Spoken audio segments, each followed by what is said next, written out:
Hello बच्चों, स्वागत है आपका आज के एजुसेट प्रसारण में। विज्ञान की कक्षा 6 पाठ 1 भाग 2 भोजन यह कहाँ से आता है के बारे में पढ़ेंगे। लेट्स कंटिन्यू लेसन नंबर 1 भोजन यह कहाँ से आता है। पिछले लेक्चर में हमने पढ़ा था कि भोजन जो हम खाते हैं इसका सोर्स या तो पौधे हैं या जंतु हैं। मतलब ये जो भोजन है ये या तो हमें पौधों से प्राप्त होता है या फिर जंतुओं से प्राप्त होता है। बच्चों, क्या तुम्हें पता है कि शहद कहाँ से आता है? क्या तुमने कभी मधुमक्खी को छत्ता देखा है?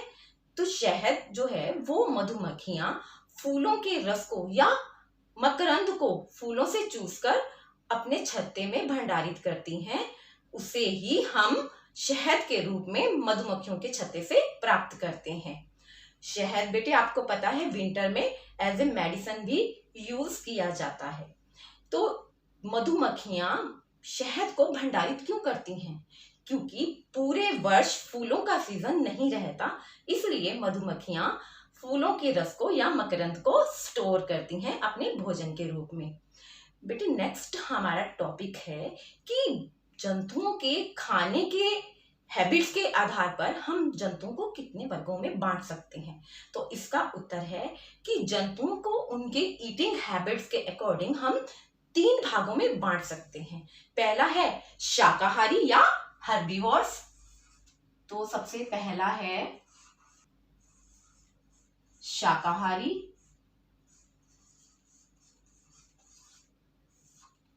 या फिर हर्बीवोर्स।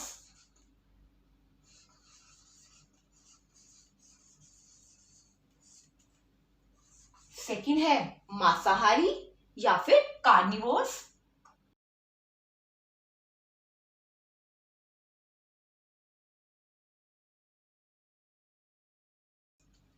और थर्ड है सर्वाहारी या ओमनिवोर्स।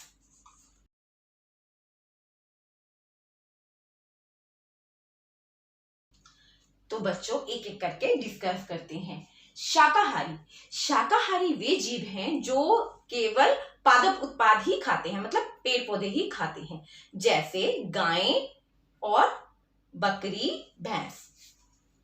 तो जैसे गाय बकरी भेड़ भी ले सकते हैं। और मांसाहारी मांसाहारी वे जंतु होते हैं जो केवल मांस खाते हैं, जैसे शेर और ईगल या चील। सर्वाहारी वे जंतु हैं जो शाकाहारी भी हैं और मांसाहारी भी हैं, मतलब वे पादप उत्पाद भी खाते हैं और जंतुओं को भी खाते हैं।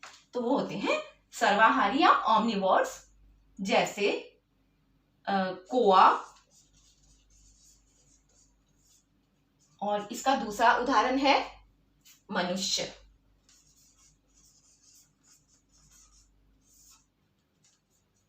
तो बेटा मनुष्य कैसा जीव है? ओमनिवोर्स या सर्वाहारी। कुछ लोग सिर्फ शाकाहारी होते हैं, लेकिन कुछ लोग शाकाहारी भी होते हैं और मांसाहारी, मतलब ओमनिवोर्स होते हैं। बच्चों इसके साथ ही हमारा ये लेसन का कंटेंट खत्म हो गया है। चलिए अभ्यास के क्वेश्चंस करते हैं। NCERT book page number 6 book exercise question number 1, क्या सभी जीवों को एक ही किस्म के भोजन की आवश्यकता होती है?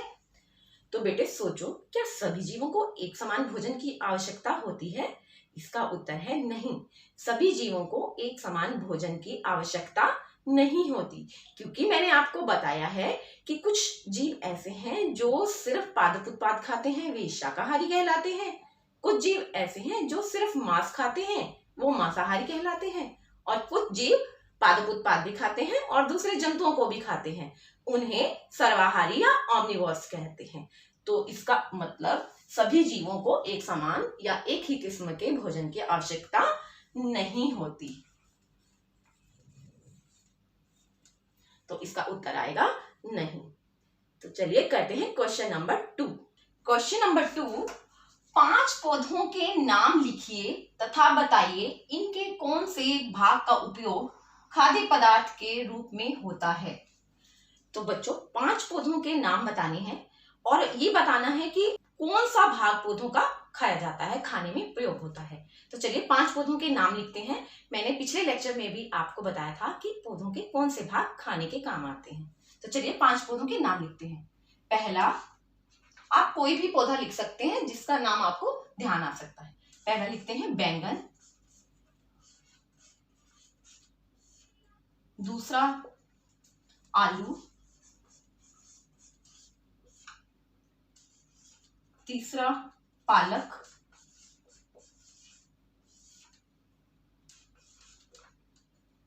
गाजर। और 5वां गेहूं। तो बैंगन पौधे का कौन सा भाग है जो खाने में प्रयोग होता है? सोचिए, लेक्चर नंबर 1 में मैंने आपको बताया था। यस, यह पौधे का फल भाग है। आलू। आलू पौधे का कौन सा भाग है? सोचिए। यस, आलू पौधे का तना भाग है। और पालक तो पत्तियों के रूप में खाया जाता है, तो पालक पौधे का पत्ते वाला भाग है। गाजर भूमि के नीचे से उगती है, ये जड़ भाग है। और गेहूं बीज भाग है।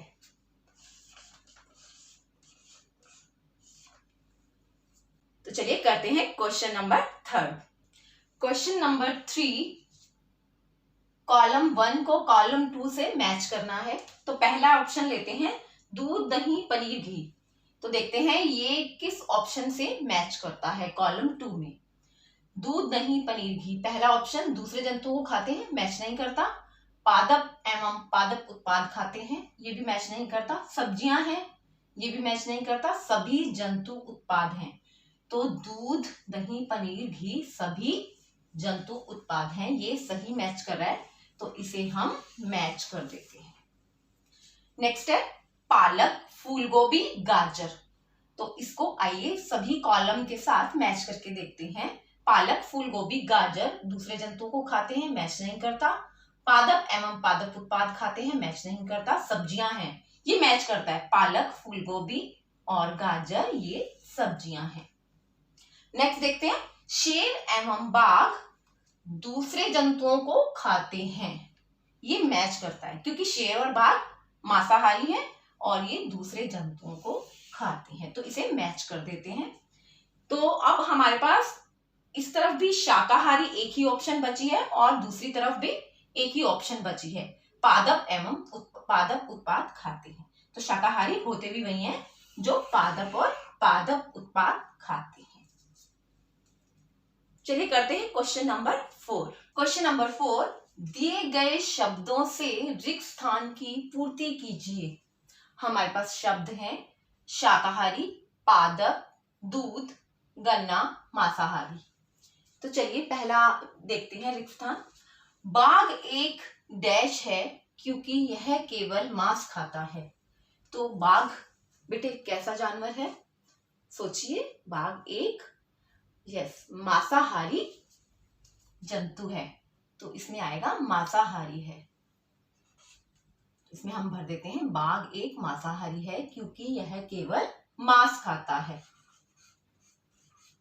तो इसमें मांसाहारी फिल कर देते हैं। नेक्स्ट है, हिरन केवल पादप उत्पाद खाता है और इसलिए इसे डैश कहते हैं। तो हिरन को हम क्या कहते हैं? कैसा जंतु है?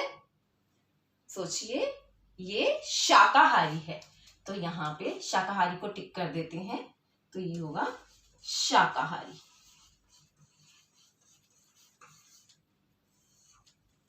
गैपार्ड, तोता केवल डैश उत्पाद खाता है।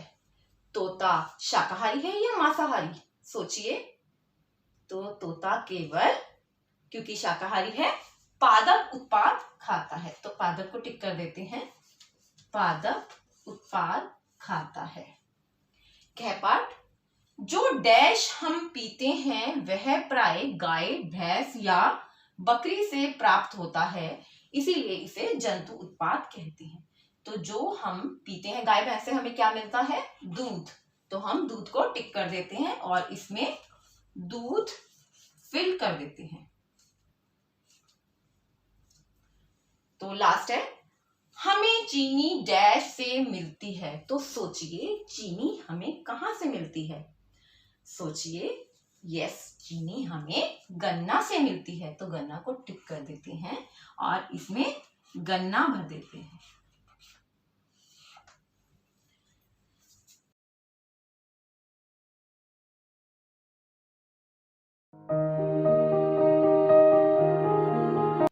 हेलो 6th क्लास, आइए एक्टिविटी करते हैं जो कि आधारित है लेसन नंबर 1 भोजन यह कहां से आता है।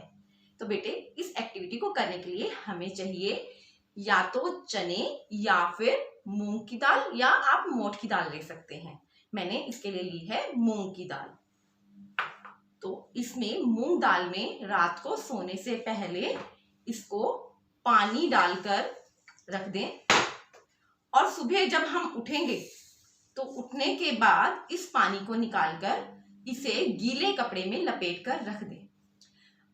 24 घंटे के बाद हम देखेंगे कि इसमें स्प्राउट्स या अंकुर निकल आए हैं ऐसे। और अगर अंकुर अच्छे से नहीं निकले तो कुछ समय के लिए और इसे गीले कपड़े में लपेट कर रख दीजिए। तो देखिए, ये स्प्राउट्स बनकर तैयार हो गए हैं और ये हमारे लिए बहुत ही पौष्टिक भी होते हैं। इसे हम स्नैक के तौर पे भी खा सकते हैं। इसे बॉईल करके अगर प्याज, टमाटर और खीरे को कट करके इसमें मसाले वगैरह मिलाकर हम इसे खाने में बहुत अच्छा स्नैक बना सकते हैं। और आप भी इस एक्टिविटी को घर पर करिए, वीडियो बनाकर हमें भेजें। Thank you.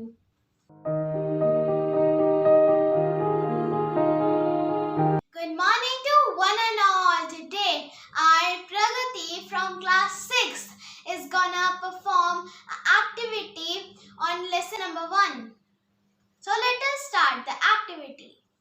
तो बेटे, एक्टिविटी स्टार्ट करने से पहले आप एक नोटबुक ले लीजिए।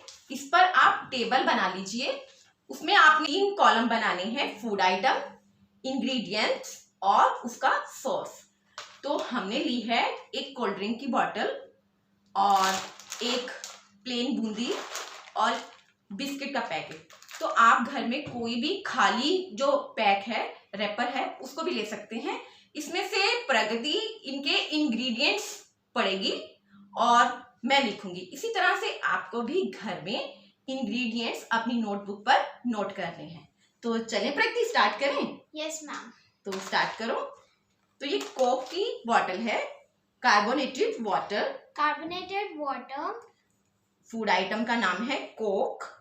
Coke. और इंग्रेडिएंट्स बोलो प्रगति। Carbonated water, sugar. Carbonated water. Second ingredient बोलो। Sugar. Sugar. Third, Acidity regulator. Acidity regulator. Next, Caffeine. Next, Permitted natural color. Permitted natural colour. Next, And added flavors. और 6th है added flavour. प्रगति, अब आप Bundi packet से पढ़िए। ये है plane Bundi. प्रगति, इसके इंग्रेडिएंट्स पढ़िए। Okay, ma'am. Gram flour. तो इसमें फूड आइटम में लिख लेते हैं बूंदी। बोलो। Gram flour. ग्राम फ्लोर मतलब चने का आटा, बेसन। Second, Edible vegetable oil. Edible vegetable oil. Refined oil. Next है refined oil And edible common salt. And edible common salt. तो बच्चों, आपको ऐसी टेबल बनाने के बाद इसका सोर्स भी लिखना है कि ये हमें कहां से प्राप्त होता है, और ऐसी टेबल बनाकर उसको क्लिक करके अपने कंसर्न टीचर को भेजिए। Thank you. Bye.